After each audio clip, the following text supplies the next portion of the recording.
Hello everyone, good morning. My name is Apurav Bhatiya and I'm going to present the paper today on return on migration in India. So misallocation of labor across space is an important factor of differences in income per capita across countries. So why do we see misallocation of labor? Because we can see there are wages in urban and rural areas which are very different and we don't see people migrating. So labor is in different spaces within the country. There are large differences in urban and rural wages, and that could explain a lot of differences in income per capita across countries. And at the aggregate level, it has large negative implications on overall productivity. So, given that there are differences in rural and urban wages, the question is why people are not migrating. And we start with thinking about a few reasons why people are not migrating. So one reason could be that there is a high skill requirement in urban jobs. So urban jobs require some skills which maybe rural youth don't have. So maybe training them with those skills could help them migrate. There is literature suggesting that maybe credit, money is a constraint, insurance is a constraint. So you need some money for initial setup costs to go and live in the urban area, set up your house, and by the time you get a job and your first salary. So there are some fixed credit costs. There may be just lack of information about jobs. You don't know where to go, where to search for jobs, how to search for jobs, how to make a CV, how to signal your skills, and so on.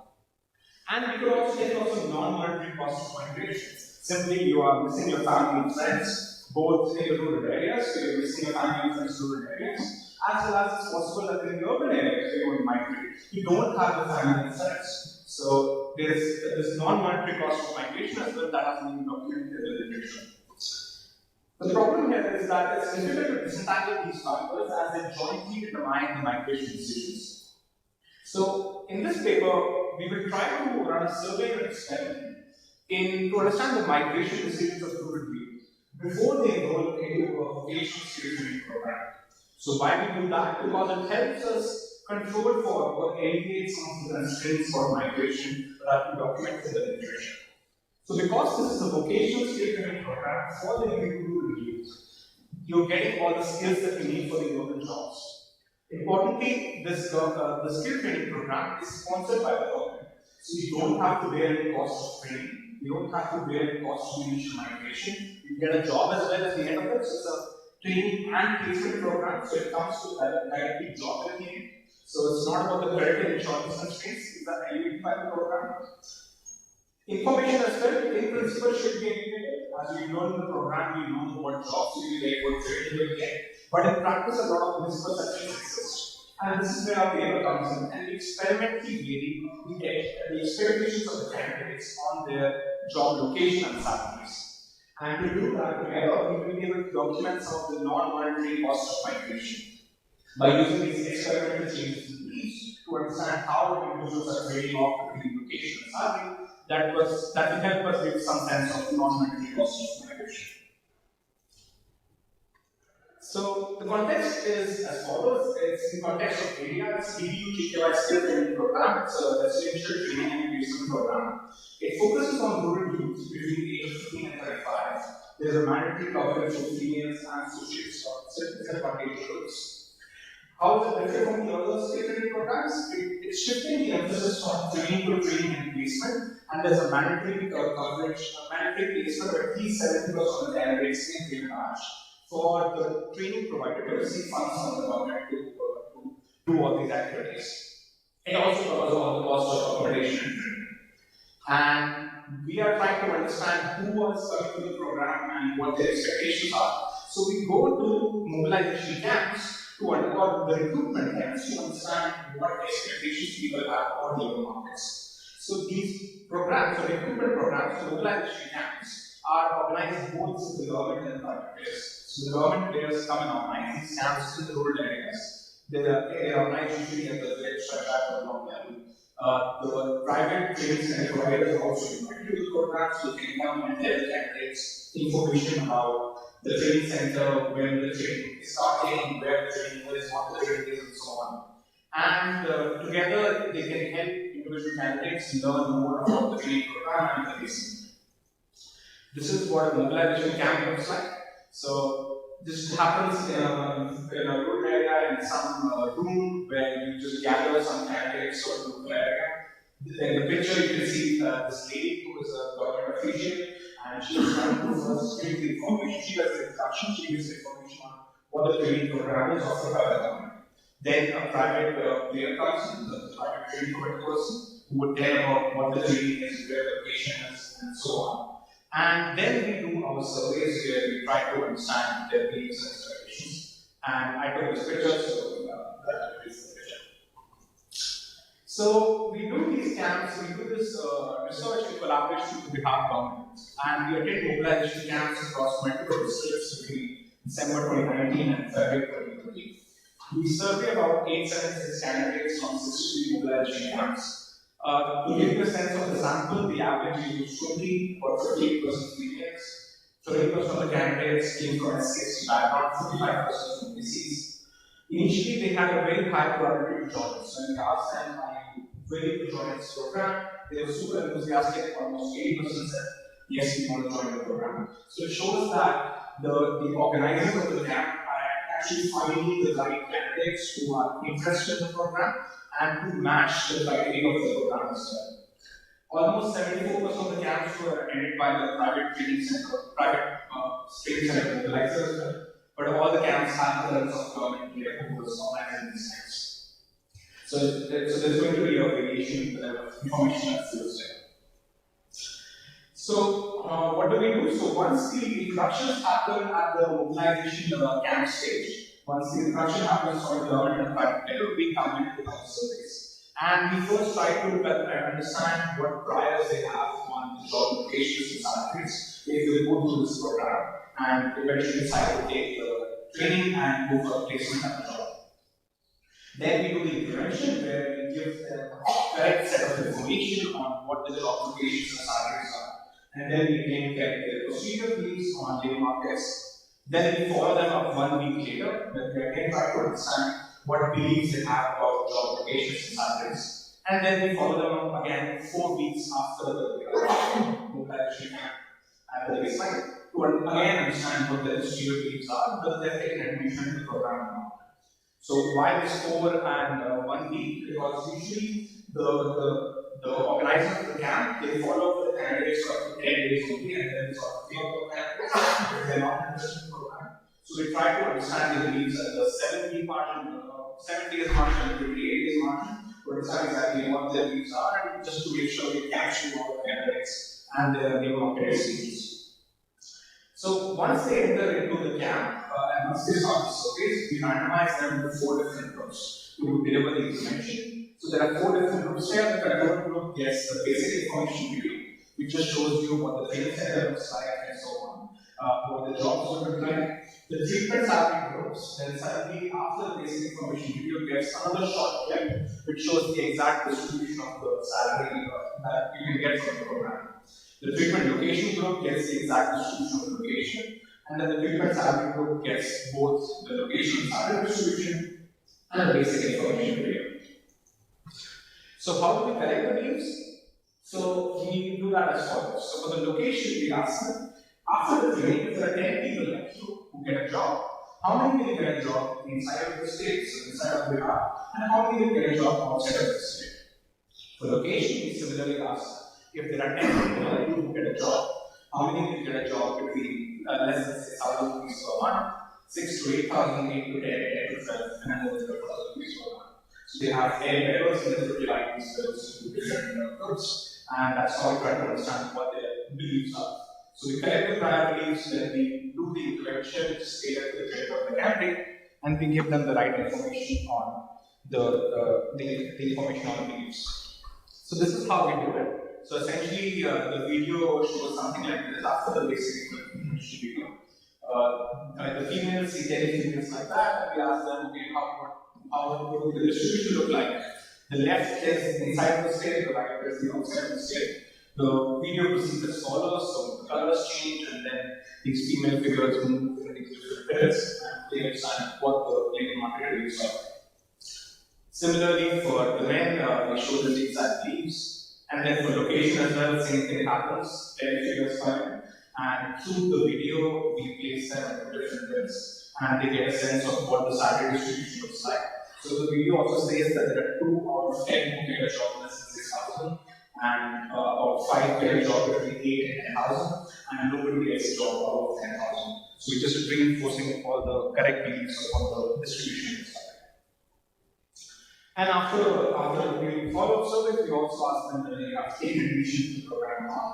And we're also able to match this data to the administrative data of the government to exactly see if they have enrolled or not, and to get a real migration savings answer, not just the beliefs and perceptions of what the program is like. So in terms of the empirical framework, we try to run a regression that we see whether they are gaining beliefs or not once we have given them a certain information. So these regressions are done at the individual level, so individual I was certain that you can see. So we try to understand what is the gap between the posterior probabilities, and we simply regress it on the treatment indicator, whether it was a sample treatment or location. Yes, absolute values or what? Absolute values. I'll clarify on values not just a second. On the location, we ask them what is the number of candidates out of 10 who get a job outside of the state. And on the salary, we compute the average of the distribution to see how the average is shifting.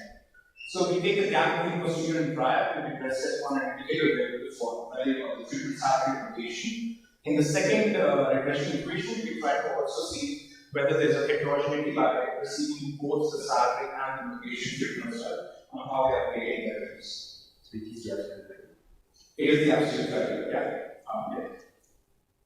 And we select the controls from the last procedure and standardize the constructor and then to understand their migration decisions, we try to understand what their beliefs are, how they obtain their beliefs, and how they use that information to make a decision to migrate or not, and or take admission to the program or not. So the regression equation would be understanding what the decision to take on getting admission minus the brand arbitrary joint, and we will regress it on the posterior minus prior. So what are the beliefs of salary or location? Of course, these would be endogenous, so we instrument them in the first stage from the treatment indicator and how far away their beliefs were from the true signal and interaction again with the treatment indicator. So we try to understand in the first stage how they can randomly get short in beliefs, and then use those beliefs in the second stage to understand the admission decisions.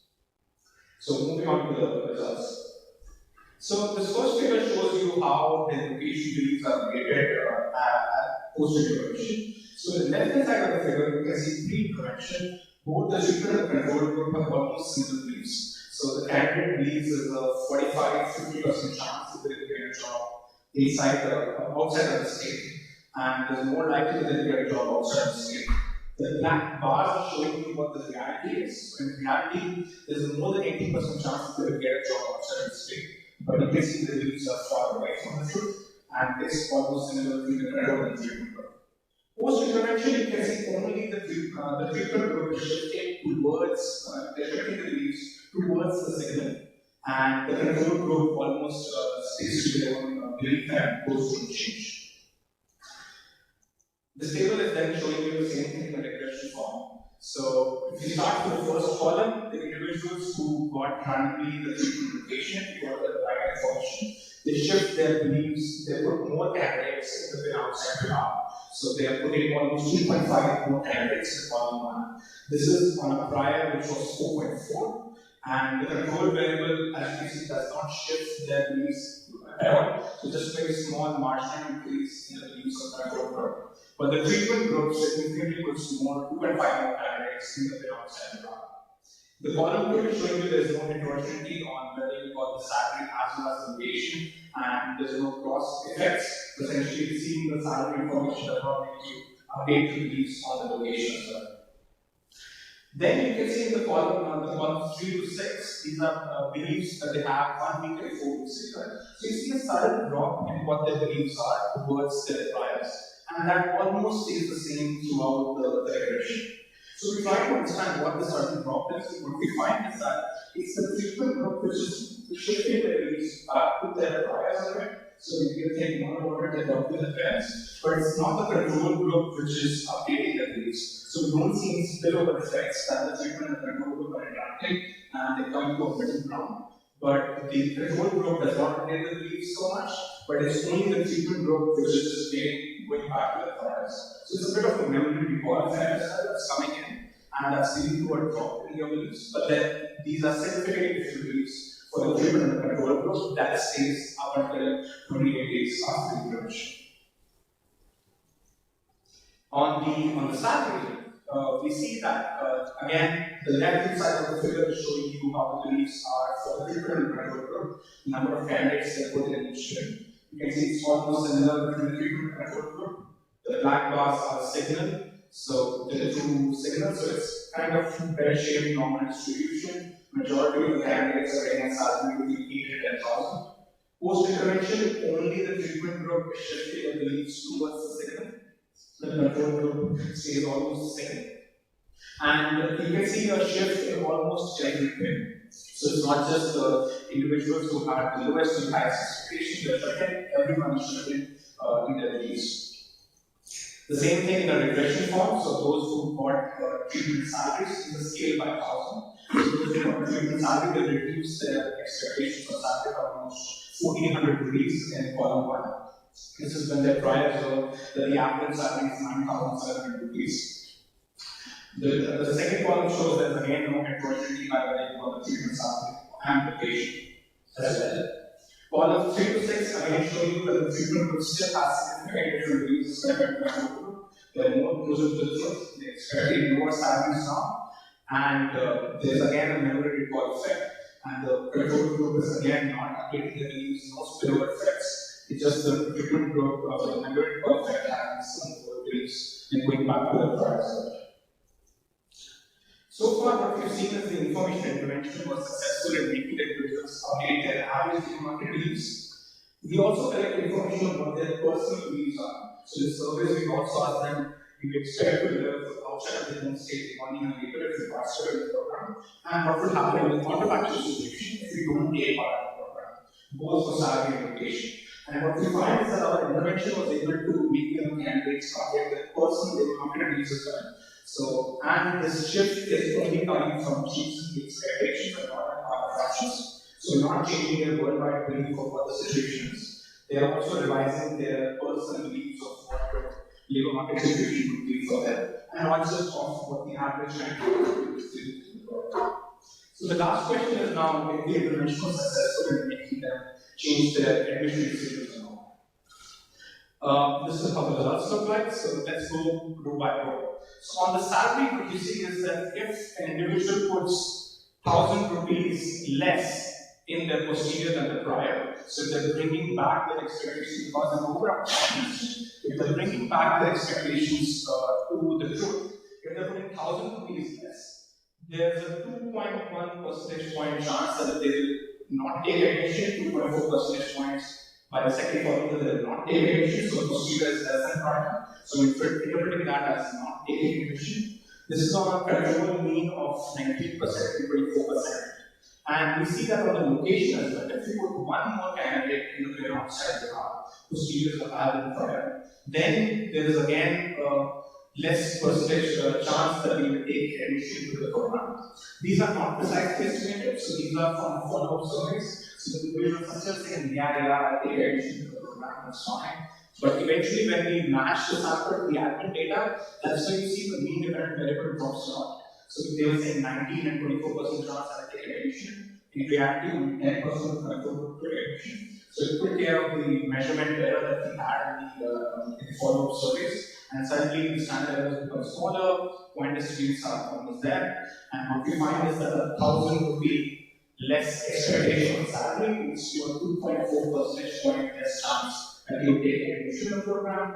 One candidate more on the location beliefs means that there's a 1.2 percentage point less chance that you take admission to the program. So we find that both salary and location beliefs shift their expectations of getting one. If you look at these coefficients, the ratio is almost 2, and that's what we use to calculate the revenue preference estimate.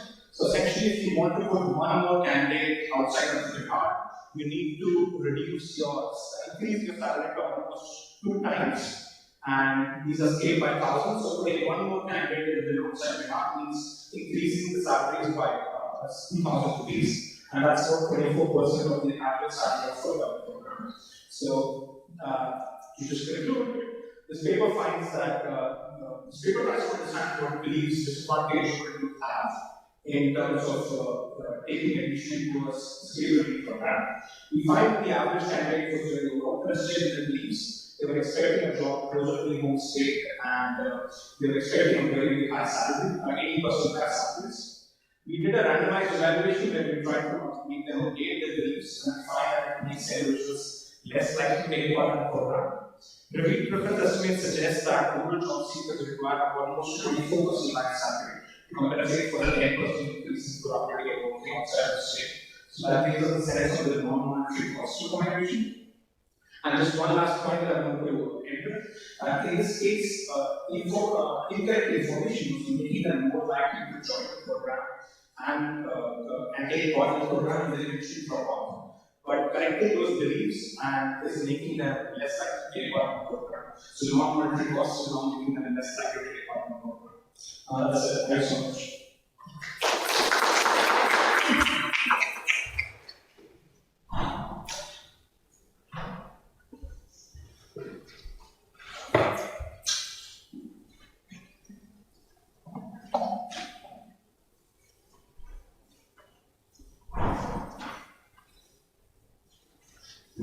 Yeah, thanks a lot. I really enjoyed reading the paper, and it's a very interesting intervention, and I especially like how you combined the relevance of monetary to non-monetary aspects. So let me jump right into my comments to get most out of it. So you frame it as a story of rural-urban migration. So reading the paper, I would have loved to hear a bit more about these rural and urban components. So where do participants who registered initially live, and where are placements actually located? This is just a minor thing. And then about the human content, I was wondering whether you can be sure that it really only affects beliefs on labor expectations conditional on training completion, or whether it might also affect the labor expectations of participants more generally. So not only on jobs achieved through the placement, but also jobs received outside of these placements. Because in the questions you're asking on the job location and salary after the training, but not necessarily of jobs received through the placement. And the same that also holds for the information that you provided in your videos. And then regarding the linkage that you do for the salary questions with the job locations to achieve the salary distribution, basically, I was wondering whether you can really assume that the salary responses are equally distributed for both types of job locations, so those inside and those outside of the demand. Because the questions about the salary, you only ask them irrespectively of where the jobs are located. So you have only one question, which you then later use for the salary distribution for jobs inside and those outside of the market. And then I have three suggestions. The first one would be to provide a bit more background information. For example, looking at participants' income distribution. This might give you one explanation why the salary expectations for women and men are so close prior to the intervention, so we didn't see it in our presentation. So for those who didn't read the paper, it might be a bit difficult. And also some additional information on the program take-up, so especially the self-reported versus the admin data for those who were treated, and to share participants that received placement, because this is a very crucial component, I guess, but sometimes very difficult to achieve. The training is not only the training, but then also the placement. At least that's what I experienced in such programs. yeah, and also what control variables were selected by the classical approach that we used. Then for the interpretation of results, we saw that in the follow-ups, the coefficient reduced. And one explanation I had was that this could also be due to the experimental demand effects, which are lower in the follow-ups when you don't have the intervention anymore. So maybe this is something to think about. And similarly to that, the gap between the self-reported probability to begin the program and then the imaging rates will also come back to the social desirability bias. So I was wondering whether one way to control for that would be dropping those who misreport in any form, but yeah, of course, there's also a lot of selection going on with that. And then I was a bit puzzled why you don't find any effects for those who receive both interventions. That was very surprising to me. So yeah, maybe it would also be nice to have a bit more of a discussion for this. And then you could maybe also think about differentiating in the analysis by individuals who go over and underestimate higher treatment. Yeah, so these were my main comments. I have more comments. I will hand them over later. Thanks. Thanks for the comments. I think we have some more comments from the audience. You can collect everything in the right response. Yeah, go ahead. I just had one more question. So, where were the outside jobs located? Was there any differences based on how close they were or anything like that? So the jobs are varied. So some of them are in the south of India, close to Bangalore. Some of them are in Delhi, in North India, and so on. So that's why we try to give them information that they can digest and remember, and that's why we chose just an inside or outside Bihar presentation. But yeah, the jobs are scattered all over the place. Just because if it goes to South India, there might be a bigger language barrier and things like that. Sure, exactly. Yeah, just maybe to add to the long list of like which languages you could look at, like I was surprised by the age, right? Like this say like it's young people and then they could be 15 to 35, but then they're like, if you're not married, right? They're not mobile and they're not married. So I think we haven't looked at the marital status, but usually the program eligibility is going to be 25, but usually the candidates are between 18 and 24. That's the majority of examples.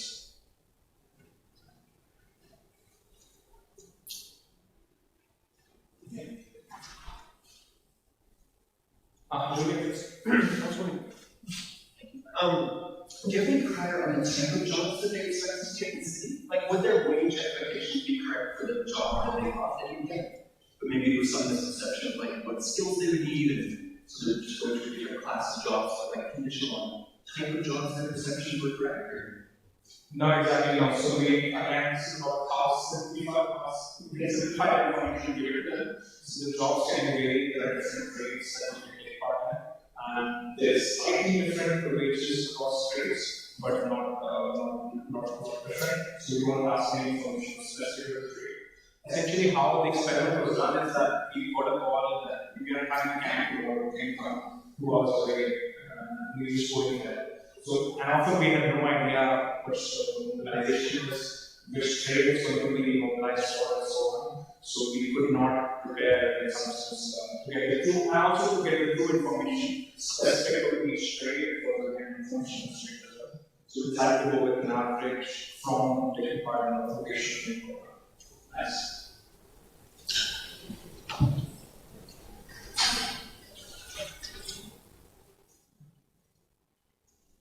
I think I'll take a few more moments to reply to the comments. Thanks a lot for the comments. Starting with okay, I'll go back. So the triathletes are not same, so there's no cross interaction effects. So I think maybe they didn't think too much about it, so that's why they don't correct this information so much. Why correcting the location of the maybe it's just not well covered, so maybe we can explore that further. I agree with you on explaining further the social desirability bias and external demand effects on how these changes will be, so that will be done. Yes, we should mention whatever areas are affected by us, so the appendix will do that, and we will do a bit more of the background as well. On the prior beliefs for males and females very close, so I'll say a bit more on this. We find that the prior beliefs of both females and candidates are very similar, but the truth is very different. So our thinking is that the beliefs of the female candidates are formed from the migrants from the rural areas to get a job, and usually it's male migration from rural areas. So their information on what wages are in rural areas is formed from the migration experience of males. So they also expect to work the same. But there's a gender wage gap, and females are increasing some sectors which are lower paid, especially machines compared to security or the operator, which is a bit more only dominated, and the salary high salaries there. So that's a really good difference in that sense. I think that's probably thanks a lot.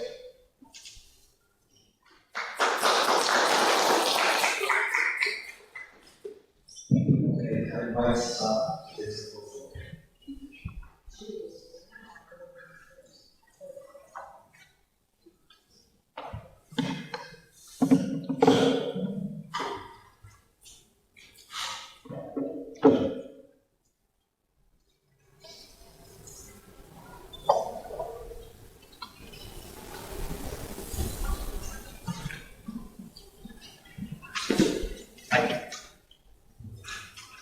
So yeah, good morning also from my side.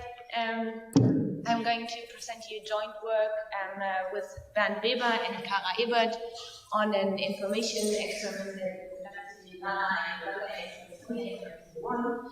And in the experiment we provided participants with information on regional incomes, emphasizing the differences across regions to see how this affects the migration intentions and especially the destination preferences.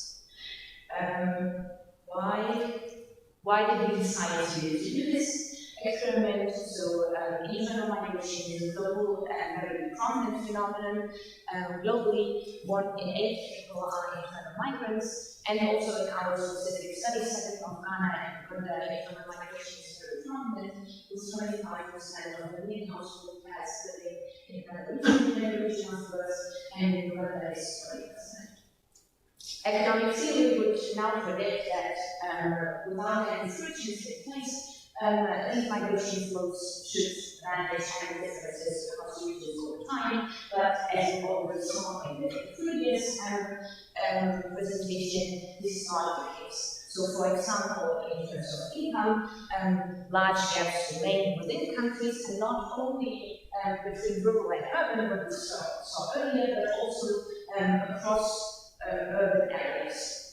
And this is also the case in our setting. So in Ghana, the per capita income in Accra is more than 6 times the per capita income in the East region, and in Uganda, wages in Kampala are more than 2.5 times wages in Western Uganda and Eastern Uganda. One explanation why this might be the case are information frictions. So that people are not aware about the actual returns to migration, because migration decisions are based on perceived costs and perceived benefits, which are from the information frictions. So one tool to alleviate such frictions is to provide correct and easily understandable information about those incomes and the differences, and that's the work we did. The paper is about the research question whether information about regional incomes affects within country migration intentions. So today I'm going to show you a bit more the setting, our approach, and then we're going to discuss the results. Here you see already our 3 main results. The first one being that people in our setting indeed misperceive regional incomes and income differences. Second, that the provision of information on regional incomes only slightly affects migration intentions, but it substantially corrects individuals' destination preferences towards regions with higher incomes. And then the third main result is that relief updating happens in asymmetric. With this, we contribute to existing literature in three broader ways. So first, we add to existing literature identifying information frictions as one relevant barrier to optimal migration. Existing literature mostly focuses on international and intergovernmental migration, with key exceptions being the paper from Gidisa and a paper from Bhatiya in 2019. We also add empirical evidence to the relevance of economic conditions as destinations for the migration decision, and we add to the literature on relief updating by showing that also in the context of migration, updating happens asymmetrically with only individuals who receive or perceive information as migration encouraging, updating their destination preferences, but not those who perceive the information as discouraging. So, what exactly did we do? The experiment was embedded in two different evaluations, one taking place in Ghana, one taking place in Uganda, and the experiment was within a larger questionnaire of different components, and our experiment started with asking individuals about their intentions to migrate internally, which they could indicate on the 4-point scale. Then they were asked about the top two destination preferences, the income expectations for the different regions of those countries, then a random sample of 50% received our treatment, and then irrespective of the treatment status, everyone was asked again about intentions to migrate internally and the top two destination preferences. So all this happened within a very certain interview. And the whole procedure, as well as all the outcome variables and analysis steps that I was showing you did, were pre-registered. That's how the treatment looked like in Ghana. So participants were shown and explained this map, showing the average monthly per capita income for the different regions in Ghana, as last reported by the Ghana and Uganda survey of 2017. Participants were located in Accra, Kumasi, Tamale, and Tato, so the four larger urban areas, and everyone were craftsmen. I must say that the figure that you see here for Ashanti is wrong. We took the figures from the main report of the Ghana Statistical Office, so we didn't know that it was wrong at the time that we implemented it. But when checking the raw data, we saw that figures don't match. So we asked the statistical office, and only they confirmed us that it was wrong. So we debriefed all the treated individuals, but for our analysis, we will of course continue to use this value because that's what our information was, and that's what actually really makes it new information. So I also don't want to provide you with wrong information, so that's what I said. Sorry, can you clarify? Was it systematically different? No, it was really only this Ashanti was wrong. All the other words are right, and the Ashanti was wrong.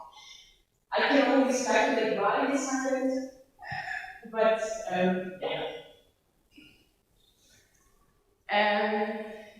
for Uganda, individuals received the median monthly wages reported by the Uganda National Household Survey.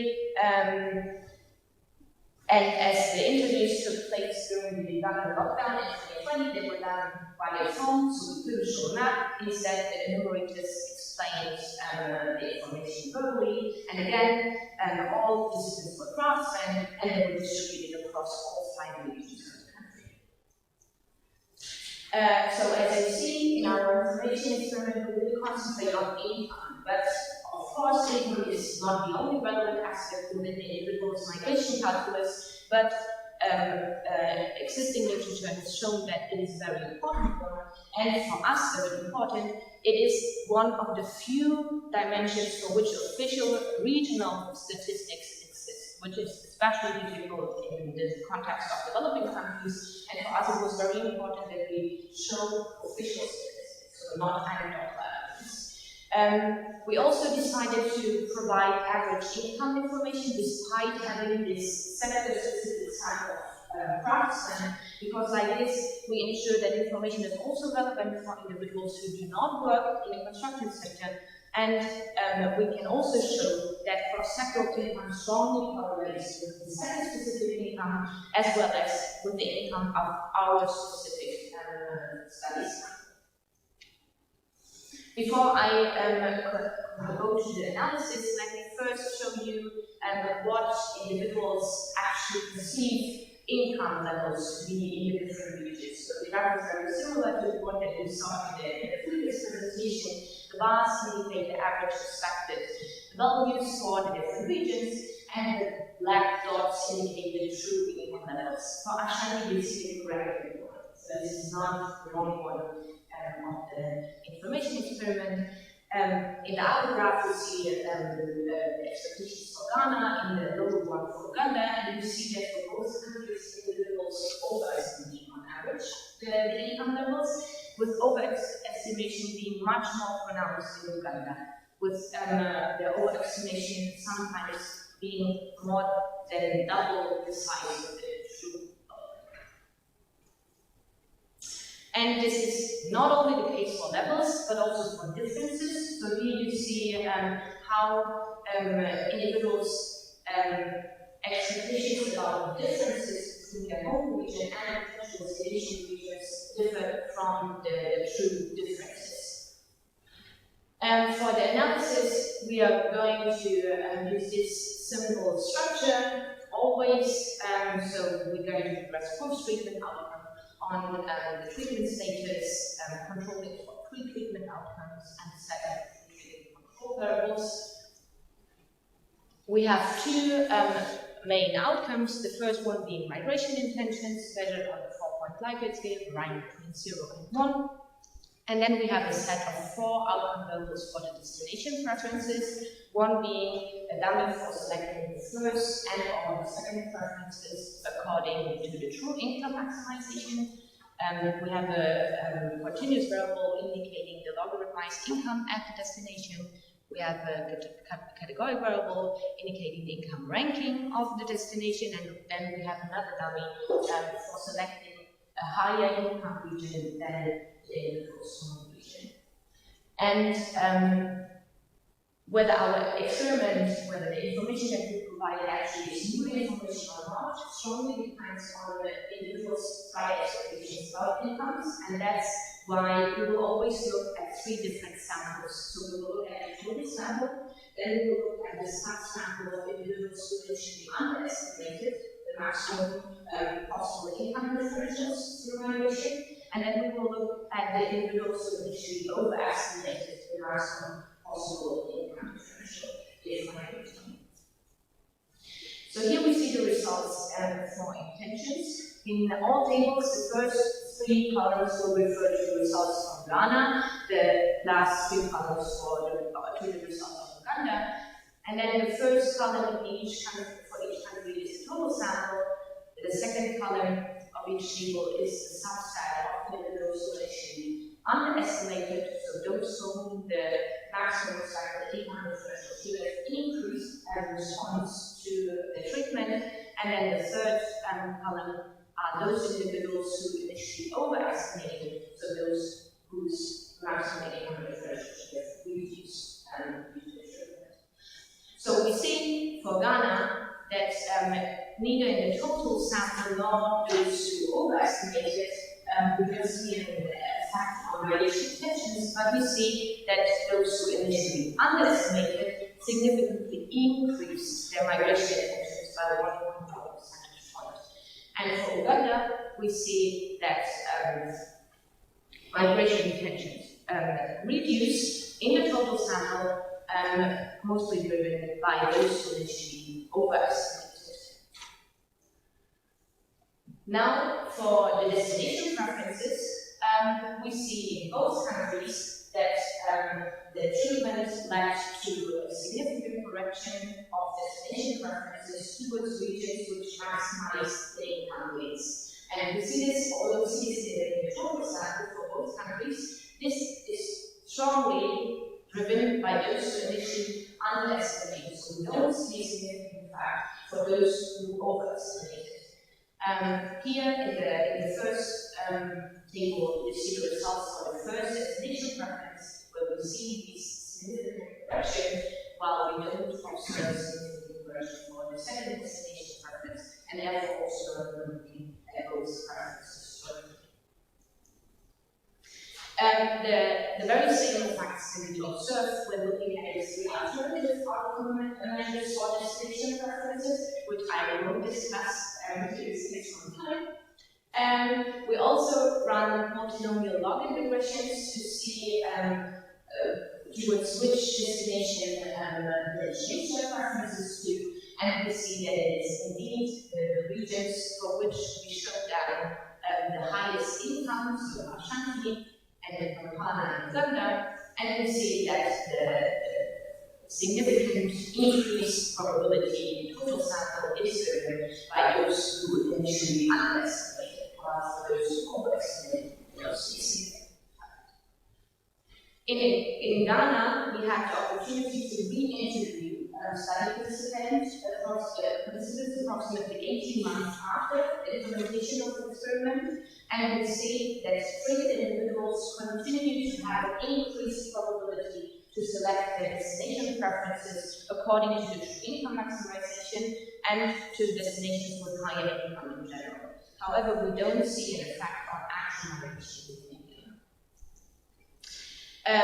The theory of change of our experiment would say that providing this information will affect individuals' region-specific income expectations, which will then influence their migration preferences. And this table shows us that this actually happens. So in Uganda, participants were asked about their expected earnings potential for in 5 years, and these questions were asked detached from our experiment.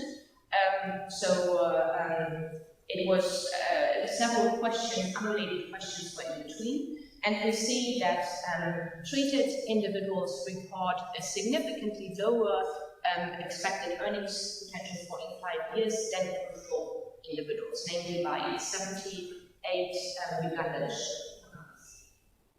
And this is exactly what we would expect, given that on average Ugandan participants overestimated the regional income levels prior to the treatment. The treatment showed them, okay, they are lower, and subsequently they report lower earnings. We also looked at several dimensions that could moderate our effects. So the first one being prior income expectations, which I already discussed by differentiating between those who overestimated and underestimated, and we saw that destination preferences are only corrected for those who were initially underestimated.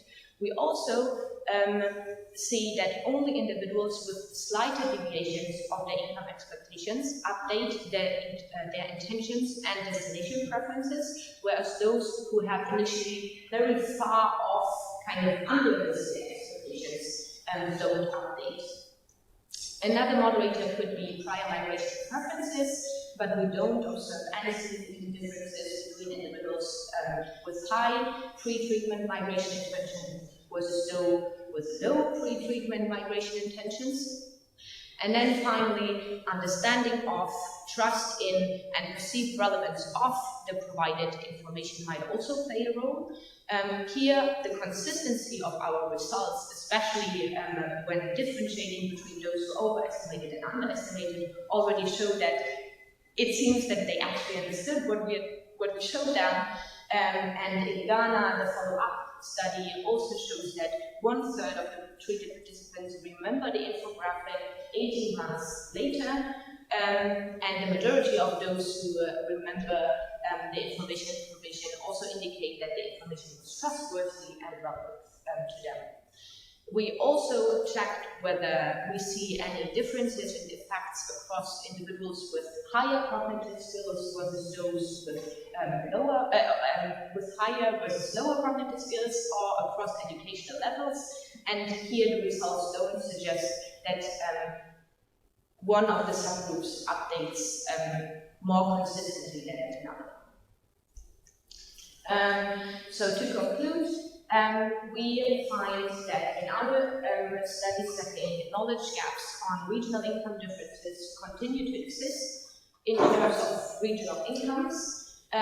We showed that the provision of regional income information is able to partially affect changes in whether individuals want to migrate, and especially led to substantial changes in where individuals want to migrate to.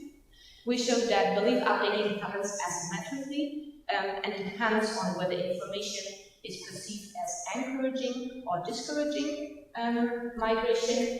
And with this, we think that future information campaigns can really rely on providing official statistics instead of providing only anecdotal evidence, which is sometimes ethically problematic, but still done in several information campaigns, that even light touch interventions can have persistent effects, and that destination preferences can be guided through those facts, suggesting that in the design of future information campaigns, we could rather guide destination preferences of individuals who want to migrate instead of trying to discourage migration. Thanks a lot.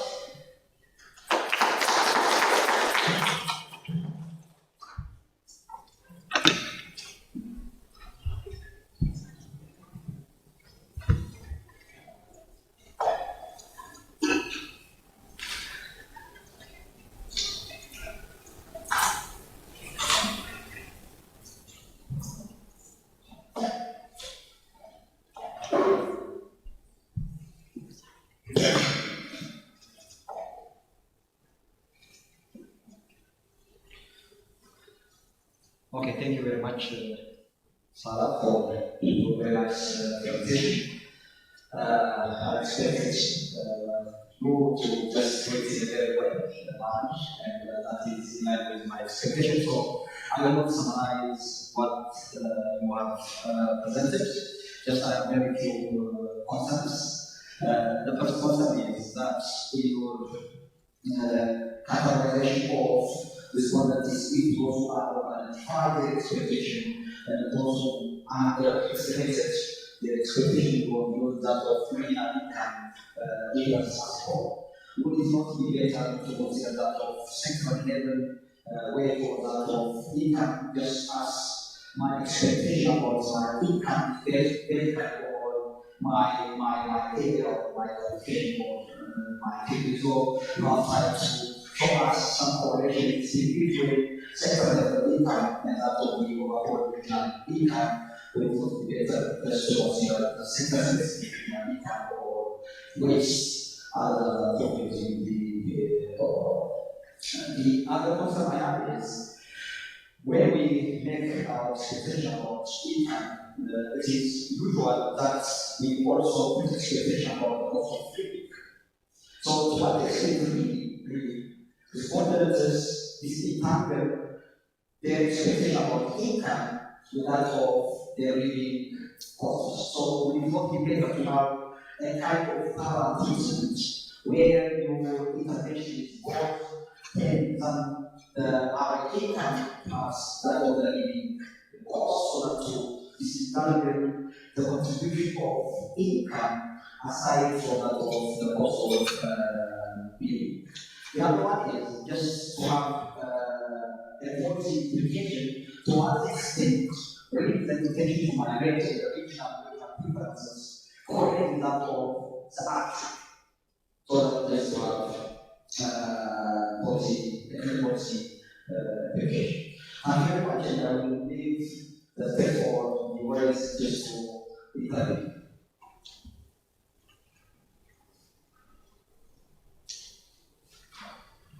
Yeah, first of all, I have thank you so much. Yeah, no, I think that's super interesting. Lots of work on memberships and studying similar sort of mindset. So I think I love this.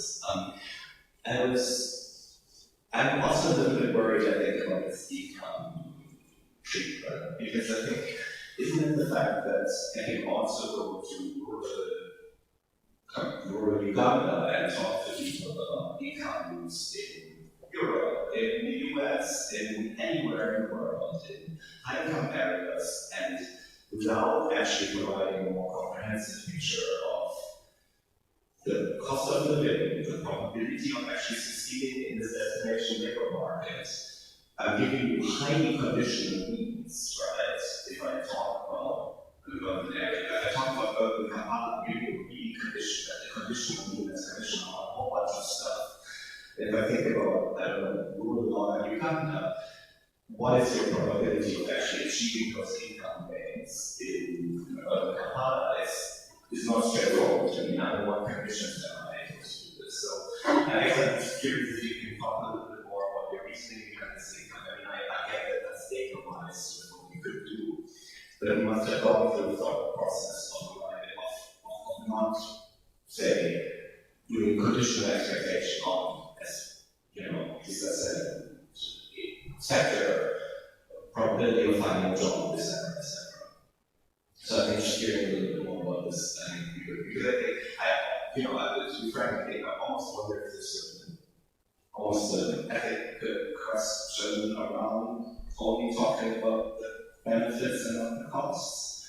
I'm not yet in this literature, so I'm here for other people to think about this. I might be off here, happy to hear this otherwise. Maybe I can respond directly to that. So we told participants that this is of course only information about income, but several other components are relevant, so we informed them about that, and they also do know that. We received that appearance for what we did from the University of Göttingen and also from the ILPs in Ghana and Uganda. And about your concern, to what extent the information that we show them actually reflects their personal income potential. I think this is alleviated by showing us ex post that the incomes that we show them are strongly correlated with what we actually observe the participants to earn in the different regions. Does this make sense? So, I mean, we have, in both countries, we have participants distributed across the different regions. And when we look at their incomes in the different regions, it's very similar to what we showed for the different regions. So it's not, I mean, the participants are very comparable across regions, so it's not that the information that we show them is unrealistic for them, because it actually reflects what they use in the different regions. So I wouldn't say that this is actually a problem.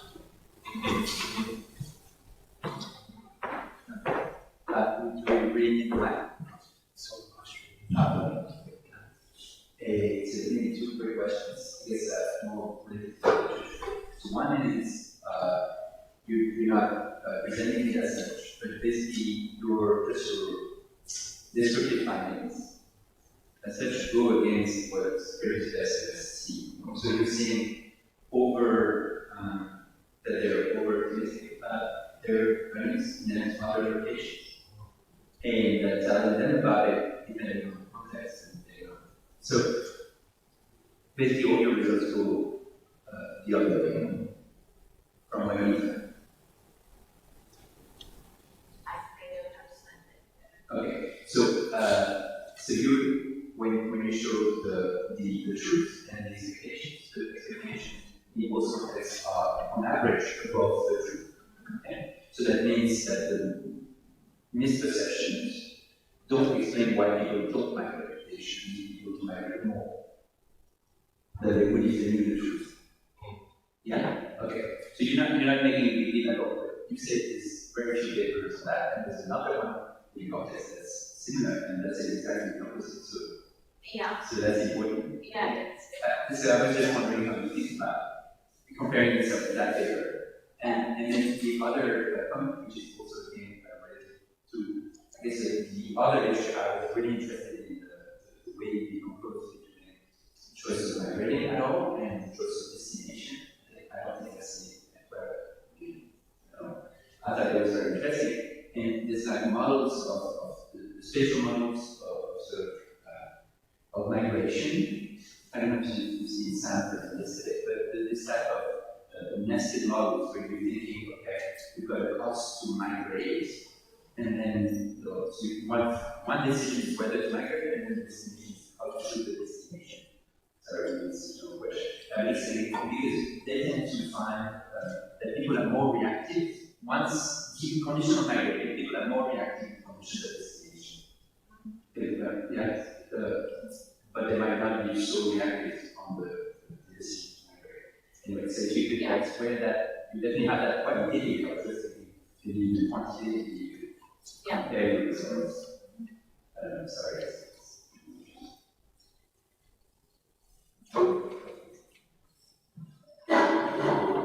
Let's ask one example, one observation.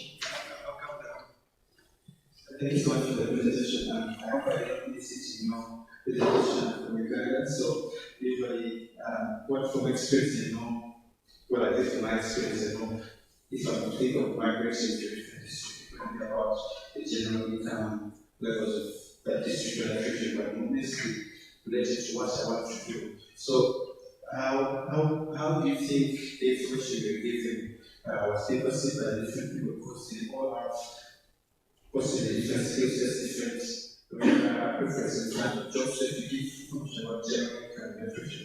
How does that translate in terms of what they want to do? Because someone wants to sell tomatoes, because someone wants to do high trade or want to get a job in an office or something else. So I wanted to find out how much of this information was really what mechanism, how was it being perceived and how is it effective in the way they will make the decision to now want to migrate as opposed to marry and hire industry.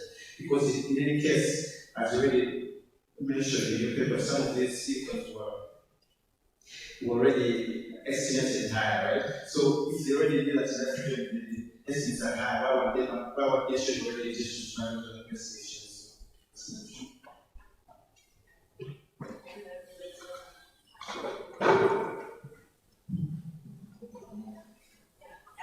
So I think this, so the study is very similar because they all registered for one specific program and they were all related the same craftsmen, so they were not too heterogeneous in terms of the skill set and educational background.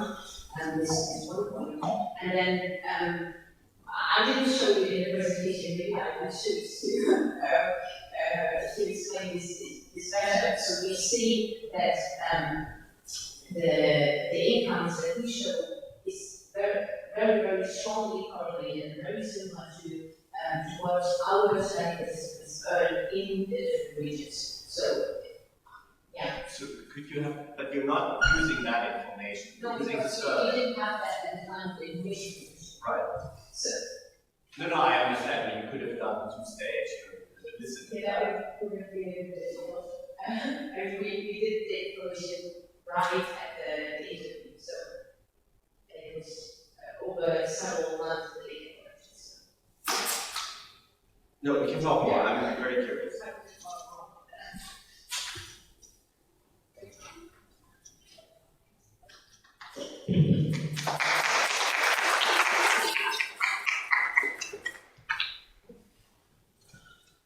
Okay, I'm Gidisa. I'm just teaching research at Southern University, Uganda, and collaborating with the University of Uganda in Sweden. So this is one of my PhD research work on these types of triangle, the impact or use implemented type of techniques.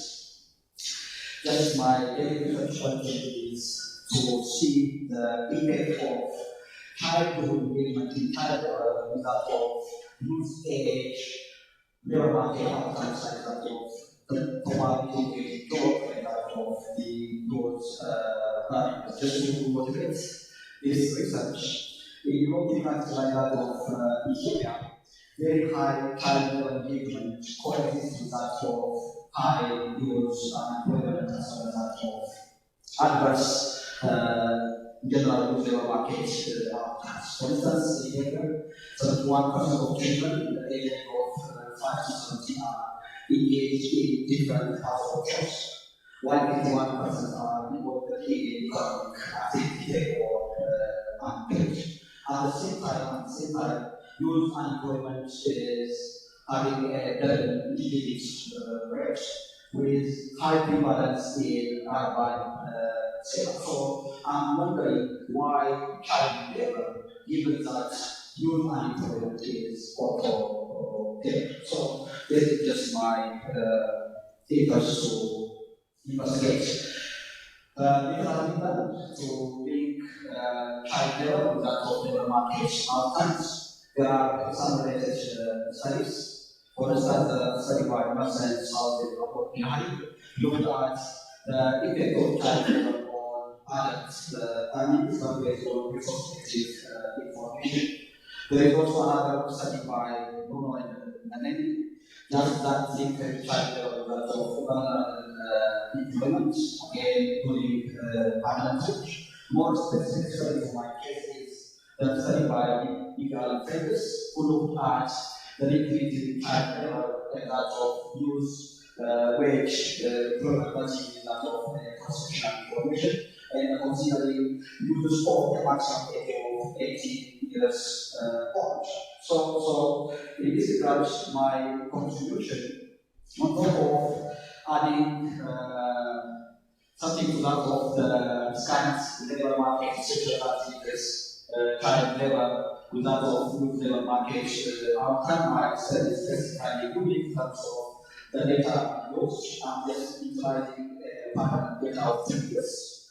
And I also using that of other information of retrospective information on child labor.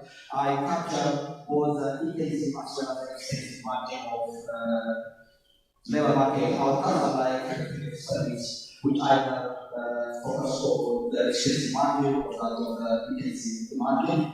In terms of methodology, I said I use better identification and that of administration strategy, which I will explain soon. And I also consider the context where child labor use unemployment is co-existing. To give you some conceptual framework how child labor is linked to that of youth labor markets outcome, it's possible to look at, for instance, human capital formation theory. The element in child labor has just an adverse effect on education achievement as well as that of attainment, which we expect to adversely affect the labor market outcome. But at the same time, we have evidence where child labor substitutes to some extent that of experience. It provides basic skill if child labor is just there to some extent. So we expect child labor to contribute to the labor market outcome to provide some basic skills to those who are related child labor. Looking at the Discussant theory, it is also possible to see the possible link between child labor and that of labor market outcome. There are evidences where children who were engaged in child labor to enter the labor market earlier than that of the adults. This early entry into the labor market provides some advantage, and it also rewards some disadvantage. Those who were in child labor, because of their equation, might have lower reservation wage, which gives them more opportunity in terms of securing a job, but at the expense of having kind of lower payment for that lower earning. So looking at this, it is not obvious how child labor affects that of youth labor market outcome. I use just Ethiopian Young Life study, which is collected by Oxford University. I'm considering 3 waves of the all cohort data, where I have units of age 18 to that of 26 years old. But when I constructed child labor from the second round of the survey, so I matched child labor during childhood at the age of 12 years old with that of use age labor market information. The main payment variable I'm concerned are employment done, which is again constructed based on whether the respondents are or were working in their own business or for a family or for someone else for at least 1 hour in the last week.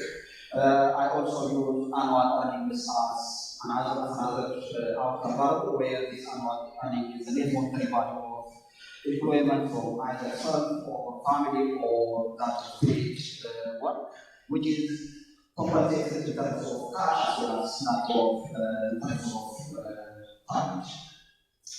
The main dependent variable I have is child labor, measured in terms of the total child activity or any activities like start of household chores, or paid unpaid work. Even though for most of the kids, I have considered only child labor on activities, disregarding that of child labor or household chores.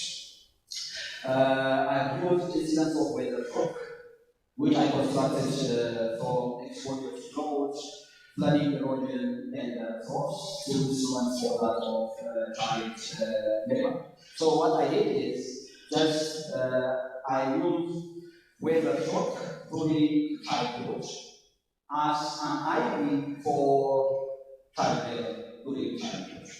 So it is more likely that weather shock to affect that of child labor directly, and there are a number of evidences in support of the story between that of child labor and that of weather shock. But it is less likely that weather shock during childhood to directly affect labor market outcomes during youth age. So just arguing that way for the relevance as well as that of the topics. The exclusive usage of this IE. I've also done first stage tests for the validity of the instrument. The statistics is just very high, so I can say that the instrument is valid. To give you some highlight on the descriptive statistics of main variables, just the employment rate is about 58%, while the unemployment rate is about 14%. In terms of child labor, in a day, on average, each child engaged in different activities for 4.51 hours a day. I have also tried to decompose this by just involvement or engagement in care costs as well as that of family and paid activities. And of the total child labor, just the lion's share is on household costs. And I also tried to look at child labor based on the UNICEF's definition of child labor, and also by considering child labor only on economic activities working for more than an hour in a day. So I have 78% children engaged in child labor and 48% child engaged in child labor with alternative definitions. Coming to that of the identification strategy I followed, just for better identification, I used that of Einstein approach. With this ID approach, I want to also account for unobserved heterogeneity, and I also want to take into account the time invariant nature of my main independent part. So I come across with a control function approach for the binary employment unemployment outcome, just to account for all these things and just give more evidence as well as more unbiased. So in this control function, just in the first estimation, I run child labor during childhood or weather shock during childhood, also considering the other cohorts. So I extract the irritant from this one specifically and produce that as an additional variable into the model, just in order to account for all what I have indicated. For the earning function, again, acknowledging the time bias nature of my independent model to account for the united. Just I use the fixed instrumental approach, which is proposed by different examples of I also use alternative solutions to just check the consistency of my results. So the first result I have is just looking at the effect of child labor on that variety of getting employment using the collected from the model as well as that of the IB complex model. I have statistically significant positive effect of engagement in child labor on the likelihood of getting employment using as well the control function with and without considering the question also that the same outcome where child labor has a positive effect or impact on that of the likelihood of getting also employment. The statistical significance value for the predicted term shows the validity of using ID as per that of the control function. So from this table, one to generalize is that just engagement in child labor leads to a higher probability of getting employment. Coming to that of the effect of child labor or earning, even though I have just used alternative again definitions like correlator the effect and Heckman summation model using again weather shock as a variable which is excluded from the main model. Just the results show that there is a significant effect of child labor or earnings for the use. Just to check for if there is consistency in terms of the results by age factor. Just considering employment done as an outcome shows that child labor is still positively associated with the likelihood of getting employment both at early age as well as that of next use age. But when we look at the earning function, even though we don't have such a significant effect of child labor on users' early age earnings, it has a negative and statistically significant effect on earnings at users' later age. This implies the possibility that the adverse effect of child labor on earnings to extend to adulthood, as actually supported by a number of evidence. I also tried to look at the heterogeneity by place of residence as well as that of gender.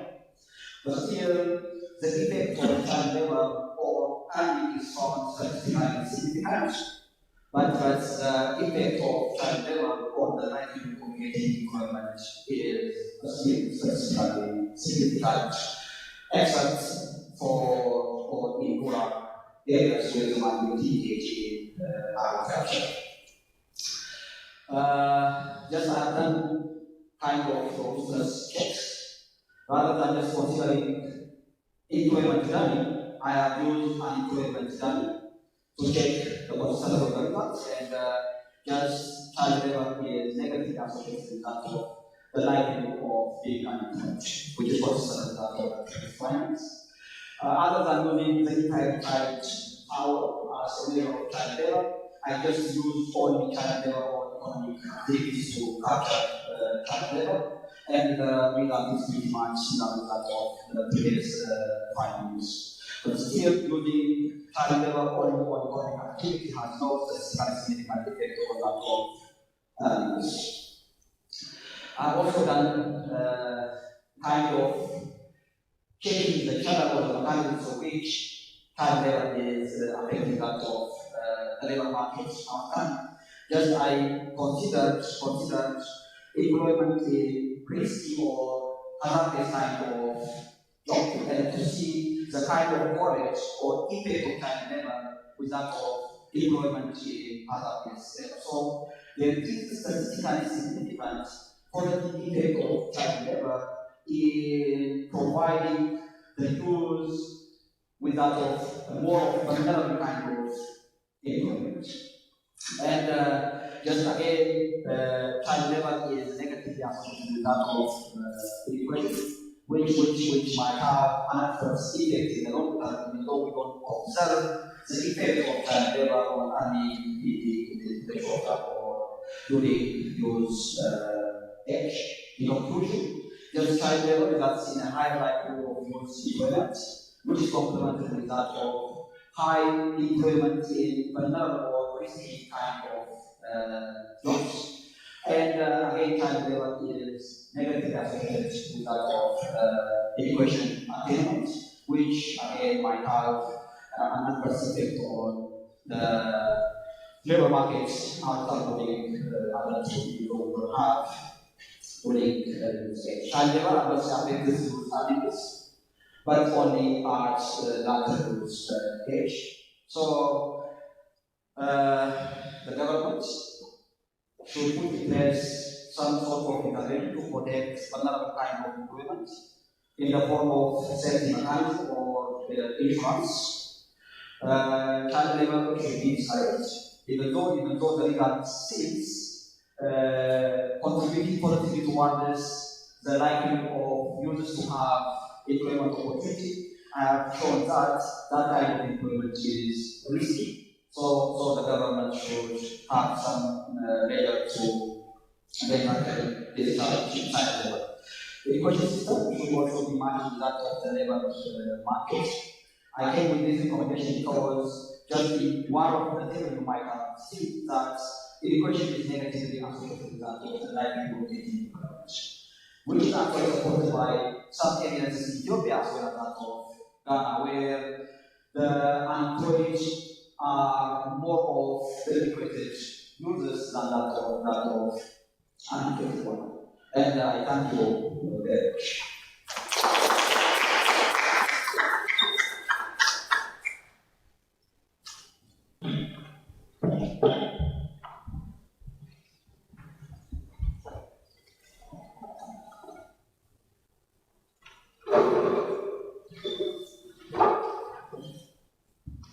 Thanks, Gidisa.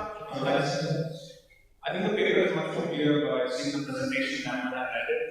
So some of the comments might be irrelevant. So let's start. I think first I started by reading the question that the child labor participation was coming very good. But I think maybe when I was reading the paper, I felt that I was a bit confused why you have individual effects and nothing for child labor. It's fine. I think one of the main things that came up was what is the motivation behind selecting a sample of 1 and 8-year-olds in 2002. Because I think we motivate this by saying that in 2006, when we measure the child labor, this is the peak age of refugee child labor, which is age 12. And that's why we use 1 and 8-year-olds in 2002. But maybe you could look at other age groups as well and show, like, if that sample from 0 to 10-year-old and see how much time they had with child labor, and not just restricted to certain age cohorts. And I also thought about non-linearities in the number of hours that you do in the child labor. So if you do just a couple of hours, maybe you will learn more about the market and you kind of activations of that idea. But another child, you work full time in the child labor, then maybe you just don't have time. So I think exploring non-linearities in child labor also be an interesting idea to understand mechanisms.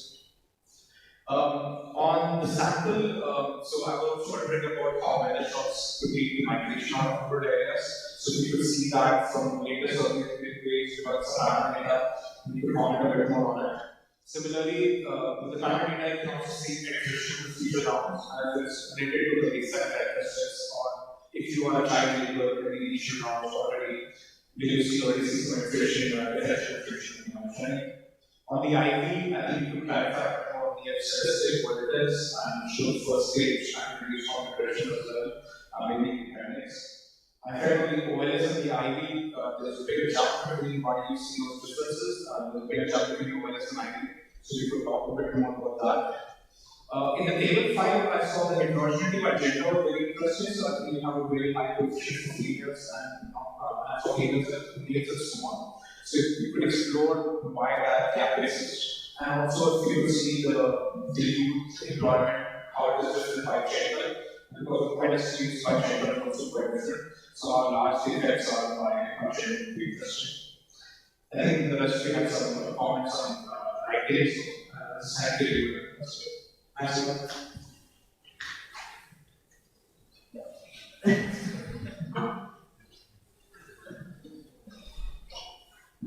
Okay, just this is one of the research impact. Because just consider child labor market of goods, which is much with that of labor market outcome in Panama segment. I can't use this system because options of our system built by or targeted by forced to use that of the physical impact because it accounts for the physical impact, which is the outcome of 19, and at the same time keep the options of my interest grounds. Why child labor only article of 12 for 2 years? One, child labor brings article of 12 as evidenced by the vision. Without commenting availability of data, we have tried if I had information on child labor article of age and so forth, but I have only information on child labor article of but it's possible to also consider the indicators. Why F statistics? Just to check for the validity of the IB, we have, as you all know, two important concepts when we use IB. One is exclusion restriction, the other one is relevance. Just so to give you some highlights on how. Okay, thank you.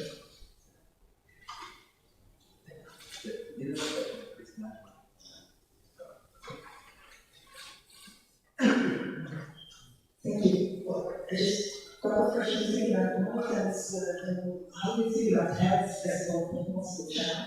So, negative income shocks are also triggering nutrition, foods, sensitive foods, which are accumulated other types of health capital that is also affecting mobility and wages. So, could at least check for this, could we be able to control for this? And then the second question is, do you think that education and negative income shock could be affecting the ability of them also to invest in human capital and education without child education? So we're also looking at this, how education is mediated.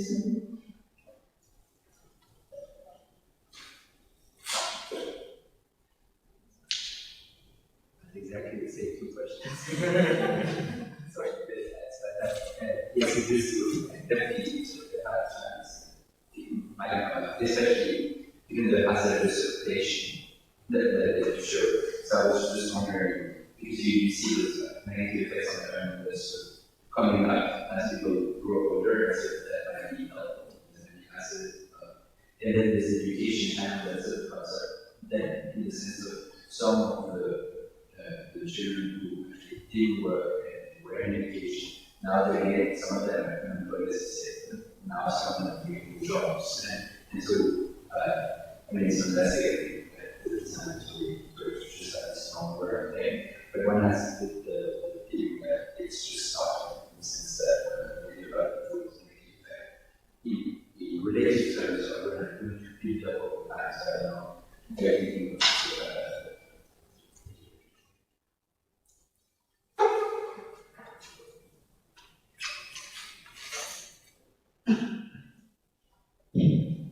just to reflect on that issue, I don't know to what extent touches you question, but I have included subjectively as one of the environment and situations, but as you have said, it's so clear that child labor so affecting health and so forth, which also seems to affect the labor market at times. I just include subjectively as also investigations. I guess I have one reflection on maybe I think I've seen this before and I really like it and I think it's really awesome. one main reflection of this presentation of the problem.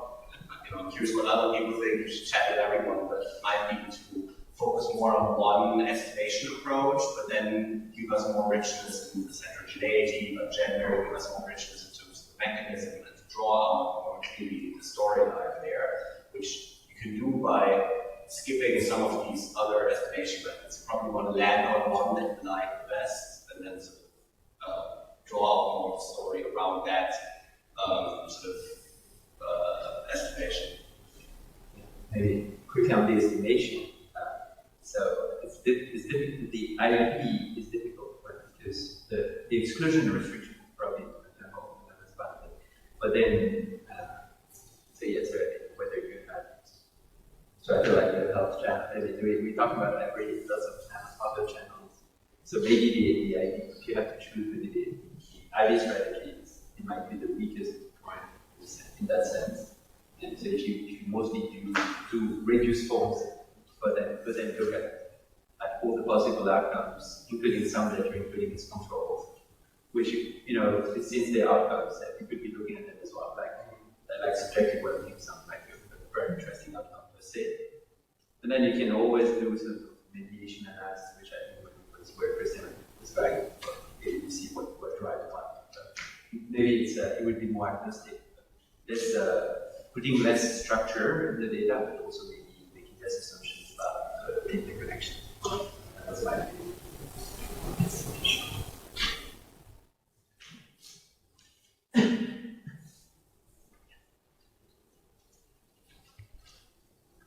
More reflection. So let's close the session. Thank you very much.